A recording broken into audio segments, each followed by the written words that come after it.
Hey everyone, welcome back. If you're running a business, you know how crucial it is to get paid quickly and securely. Today, we're diving into how to request a Zelle payment for your business.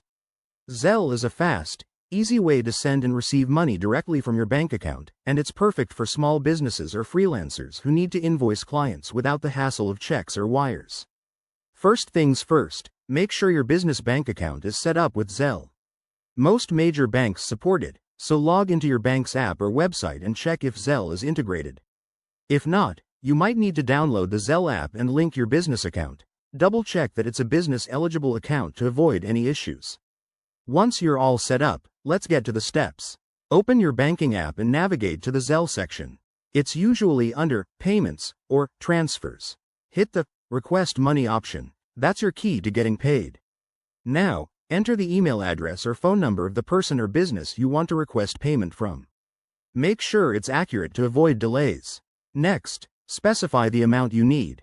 Add a clear note or description, like payment for invoice number 123, to remind them what it's for. This keeps things professional and helps with your records. Review everything, then hit send. The recipient will get a notification, and once they approve, the money should hit your account almost instantly, usually within minutes. A few quick tips to make this even smoother. Always verify the recipient's details to prevent scams, and use Zelle for trusted contacts only. Remember, Zelle is free for most transactions, but check for any bank-specific fees. If you're dealing with larger amounts, consider following up with an email or text to ensure prompt payment. There you have it.